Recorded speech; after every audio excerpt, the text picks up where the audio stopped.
Time to keep it, it's time to keep it, it's time to keep it. It's the big keep it. Hola, everybody. Artistry and Finesse with you. Monday night, the Bachelor Premiere, or should I say, the Bachelor Premiere. Finesse, Juan Pablo in all his glory, makes his first appearance tonight. Let me start off by asking you, has there ever been a bigger red herring in the history of The Bachelor than we saw with Alexis and her poor abuelo and abuela tonight? Look, we picked Alexis to win in our preview post, and it was mainly because she has an abuela and an abuelo, and we figured that means there's something there. There's a lot to a girl who has an abuela and abuelo. And, you know, people are going to come out of the woodwork now puffing their chest saying, oh, look, TBK got this one wrong. But I think we're a little bit above that, to be honest. And way above that. Don't weep for us. Weep for the abuela and abuelo who aren't going to have a son-in-law now. Isn't the real tragedy for them? It's not for us. It's for them. We're so far above that. We're on the top of the tree that fell on Catherine. That's how high we are. We're on the tree that fell on Catherine's friend. Yeah, but, you know, the other thing about it went beyond the abuelo and abuela. I feel like there was a misrepresentation in her profile picture. She looked really attractive in that profile. And when she made her first appearance tonight, Mrs. Artistry said, what's wrong with her face? What's wrong with her eyes? She looked completely different. She looked like she had just gotten stung by like 4 bees and she's allergic to bees. It wasn't good. And look, it's called a first impression rose for a reason. You get one shot at making a first impression. You don't make it, you go home. And in another life, in a different limo, maybe she comes out and she looks better and she gets a rose or she gets to the next level. But that didn't happen. And she has no one to blame for herself. And all we can do is sit here and hope that next year, next Bachelorette, it's her and the abuelo and abuelo play a very prominent role. Was this, I don't want to, bury the lead here. Was this the most unexpected first impression rose ever? Well, I just wanted to say to Charlene, Charlene, sweetheart, how about a little bit of personality here? You could tell that he liked her, but you couldn't tell why. And it was. I was a little surprised by it. I definitely thought she was going to get a rose. The first impression rose, I was a little surprised. I was extra surprised by that. But we've seen this. Come on. This is not our first rodeo. We know what the first impression rose means. It doesn't mean that much. Yeah, it doesn't. Truer words have never been spoken. We've been through this before. And I think that what we saw here is this is a little bit for JP. This was a woman who didn't immediately succumb to his charms. And I think it's a classic case of, you're not melting before Juan Pablo. Well, Juan Pablo needs to draw you in somehow. And that's what happened here. And Juan Pablo is sort of like, the scene in 40-Year-Old Virgin when Steve Carell is employing the technique of like throwing back in the form of a question, whatever Elizabeth Banks says to him. It's like, ooh, I really love the fact you have a child. Ooh, you love the fact that I have a child? Yeah. That's like his whole routine. He never says anything, Juan Pablo. He's just projecting back at you whatever you're saying to him in the form of a Spanish accented question. And it's really working for him. It works beautifully. Yeah, and that's why you got to wonder, like, all of this hype, and Juan Pablo has been shoved down our throats the last several weeks. Like, really just overwhelming promotion of Juan Pablo. And I need to know that he has a plan B besides just his looks. He's a very handsome man. He's very telegenic. But what's his next move?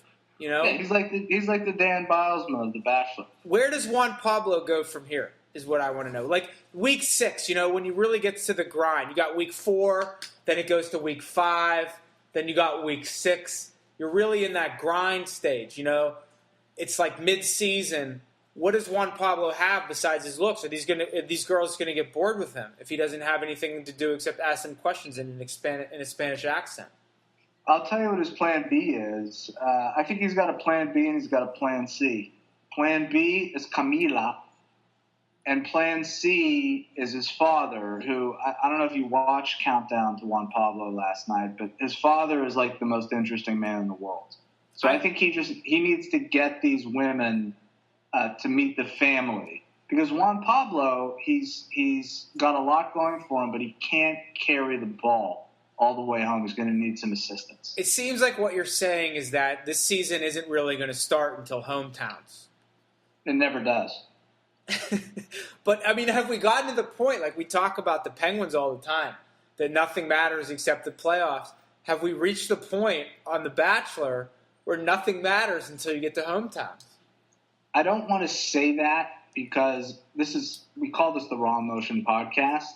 I don't want to say that I'm not feeling strong emotions right now because I feel like I have emotions. It's just a little bit more difficult for me to identify than it typically is. I'm still sorting out my emotions. I don't want to say that this is meaningless. It can't be because it contradicts everything that we believe. That said, I think we're entering a new phase of our Bachelor podcasting. It sounds like confusion is your emotion. I'm a little confused. The only thing I know for sure tonight is how to say put on your pajamas in Spanish. And you say it, puta ya pajama. So pretty much everything in Spanish is just saying it in English, but faster with the Spanish accent. Like, do you want to... Camilla, your father is the bachelor. Puta ya pajama. Amy, will you accept this rose? Will you accept this rose? That's all it is. I want to talk about Camilla, though, because she's going to play a prominent role in this season, whether we want her to or not. And my feelings on children on the show are well known. Everybody knows. You and I have agreed to disagree on whether I can talk about children on the show. But she's 4 years old. You can talk about children all you want. You just can't talk about fatherhood. All right, well... By all means, go ahead. But tell me if I'm stepping out of line when I ask whether... She seemed like quite an advanced 4-year-old. I thought she was huge for 4. I don't know what a 4-year-old's like. You're a father. You have children right around that age. You know more about 4-year-olds. I mean, she seemed to me to be 7 or 8 minimum. How dare you? Honestly, who are you to assign an age expectation to Camilla? You don't know. That's number one. Well, I want to stress that for the most part, I don't see age. I don't see race, and I don't see age. But what I saw in Camilla was an 8-year-old, not a 4-year-old. She looked forward to me. I mean, she's a little more advanced. You're used to little artistry, who is just on the cusp of turning 5 here in a couple weeks. I think girls at that age may seem a little bit more mature. That's all. So she might be like the January birthday in her class of 4-year-olds. Yeah, that's entirely possible. One other thing that was notable about tonight, I love how, the last couple of seasons they have the previous Bachelor come to give advice, and they make it like Juan Pablo just called up Sean, right? Just out of nowhere and said like it wasn't orchestrated, right? But one thing that really resonated with me, and we know it's not gonna stick, but I loved that Sean, with the confidence of somebody, you only have this confidence if you've just recently had sex for the first time, as he has. He took it upon himself to say, we're no longer calling it a journey. Right. It's an adventure. Right. Call it an adventure. You can call it whatever you want, but that advice that Sean gives Juan Pablo is invaluable. It's like Sean gave Juan Pablo the blessing to not call it a journey. He said, look, you have my blessing to call it an adventure. Everyone else calls it a journey. I think that you being from foreign soil also from Ithaca, New York. You have the blessing to call it an adventure. And who could argue with that? Because Sean has been through it. He's been through it more than anybody. He sat there and he heard Catherine tell the story of the friend with the tree falling on her, and they threw fish at each other at that flea market in Seattle. They're throwing raw fish at each other across the flea market. Flinging it, yeah. And so he can say whatever he wants. I think when Sean comes on, he's an expert, and I think you're out of line if you question anything that Sean says to Juan Pablo. I'm not questioning it. I will say this: it didn't stick. By the second half of the episode, Juan Pablo was back to calling it a journey, because I'm sure that he's contractually bound to call it a journey. You know what's funny? Like, it's sort of the most, we all know that it's the most contrived conversation in the history of the world. Let's say that you buy into this premise that Juan Pablo and Sean are these great buddies, okay? And they gather together to talk about their conquests over women, basically, is what they're talking about. Sure. And their discussion is like, well, how many have you kissed? Now, if two guys are sitting there talking about women that they've dated and had experiences with, they're not talking about kissing women. How many women they strategy? kiss. What's your strategy for kissing? Yeah, how many women are you allowed to kiss? And what's your strategy? Maybe Sean is, because we know that Sean has not been a promiscuous man, at least certainly not to the degree that Juan Pablo has over the course of time. Right. I've never seen a Bachelor, by the way. I know you're not one to watch the previews or anything, but at the very beginning of the episode, like the first image of Juan Pablo, his hand was going like a little south of the border on some lady under a waterfall. Like he basically had the hand like right down there on the buttocks. But I don't think we've ever seen a Bachelor do that. But I think this early. I mean, I think when you're under a waterfall, you throw caution to the wind. Well, you do, but you probably don't do it while the camera's on. No. You're wrong. Different rules. Who's done that? I'm saying that you're wrong. I'm saying that people who hadn't done it before, they made a choice not to do it. I'm saying that you're under a waterfall. You can take liberties. You can take liberties that you can't take at the cocktail party. I'm not telling you what you're permitted to do under a waterfall. I'm just saying I defy you to tell me about another Bachelor who put his hands on one of the ladies' tushies under a waterfall. Well, you don't know what's going on under the surface. They're like a... You don't know. I'm telling you, this is the first time we've seen it. It's on the screen right in front of us. I'm saying that when Brad Womack is in the pool with these ladies, he's like a duck. He's like a duck paddling under the surface. I know what Brad is doing. He's calm on top. He's got the broad shoulders and the chest above the water. But under the water, his hands are working overtime. Nobody has been so bold as Juan Pablo was. That's all I'm saying. I'm not saying what's happened, what hasn't happened, what should happen, what shouldn't happen. I'm telling you there's not been visual evidence like this until Juan Pablo. I defy you to give me another example. You think Ben was doing this on national television? You got another thing coming. Don't you think you should have given out a spoiler alert warning before you talked about that? This was right at the beginning of the show. This was one of the first scenes. Yeah, but if you're talking about the future, you need to give a spoiler alert. That's all I'm saying. My apologies. I was out of line. You know what my favorite thing for tonight was? Yeah. It's we love talking about the backstory. You have to have a backstory on the show. And tonight there were actually not a lot of backstories. You had Lauren H., who claimed she was 25. She looks 44. Dumped by her fiance like a couple months ago. That's like the weakest backstory. Then you got to go ahead. No, go ahead.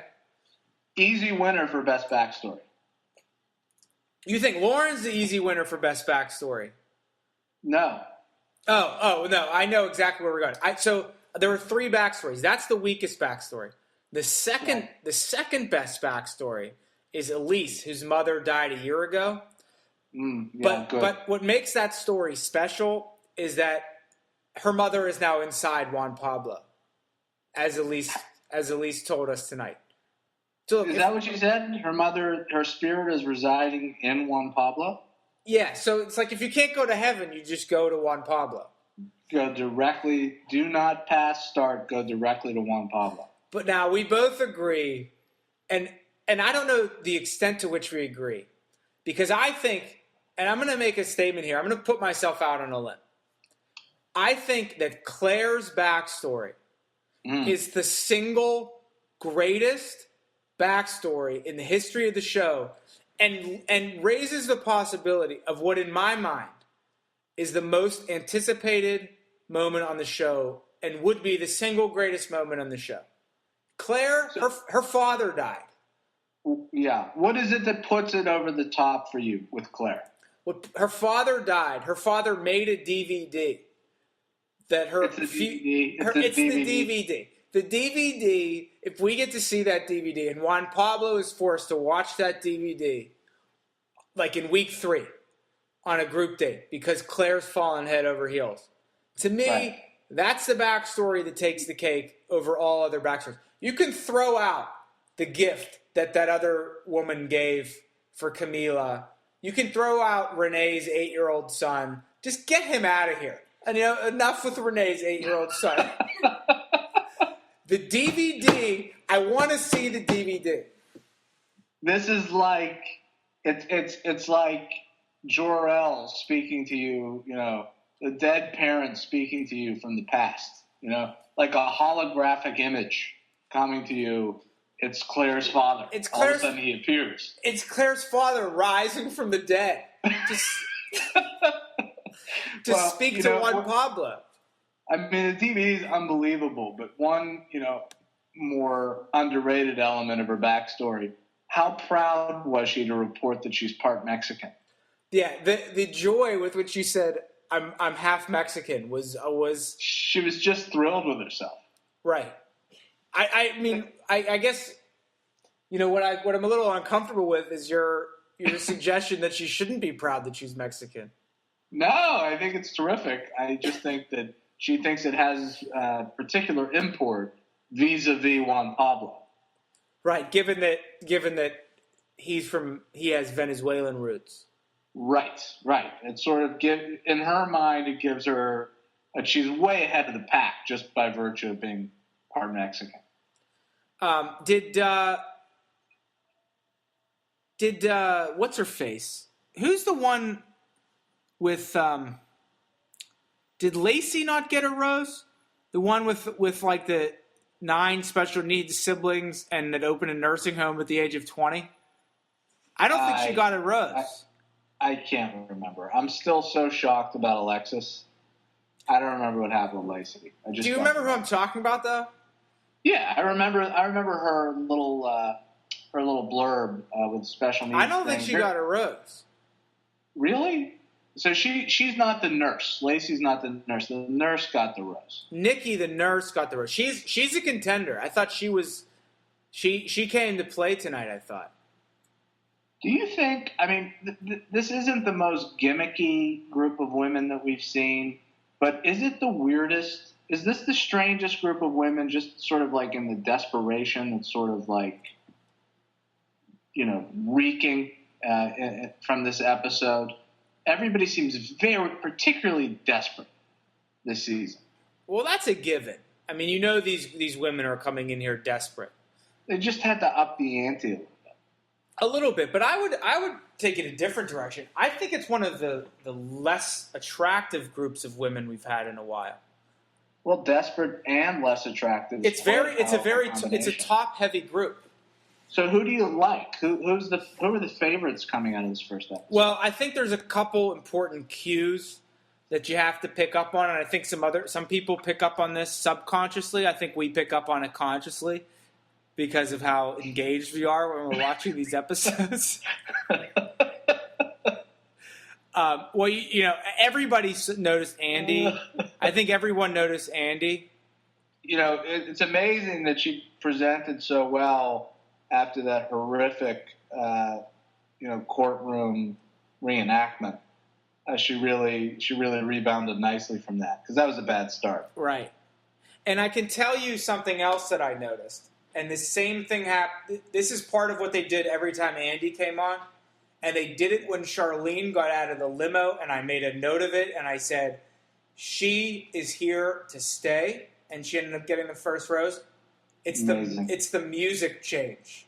When they change the music before someone comes out, you have to listen to the cadence of that music, and that will tell you all you need to know. If it's goofy music, they're gone. If it's like sweet, sensitive music, they're there to stay. It's a love story.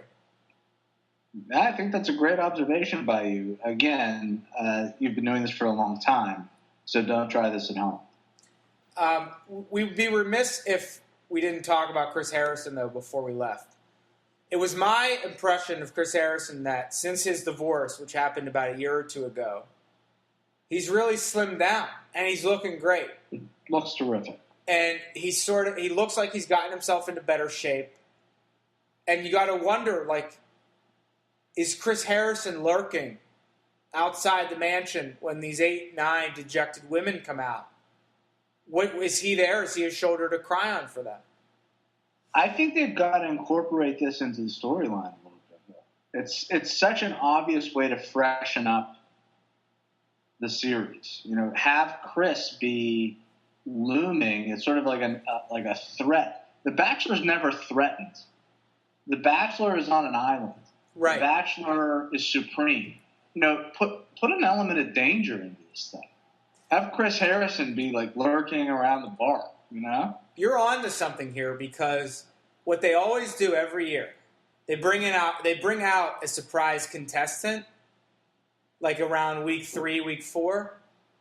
Let's flip that on its head. Let's bring out a surprise Bachelor. How about that? How about 3 weeks in, Chris Harrison becomes the second Bachelor on the show? That's almost too inventive. I would do what you could to trademark that idea in some way. Keep it out of the hands of the producers, because if we ever decide to go our own way with this, which is possible, it's always possible. We want to keep those ideas close to the vest. Yeah, just step to the other side of the rose table. I love it.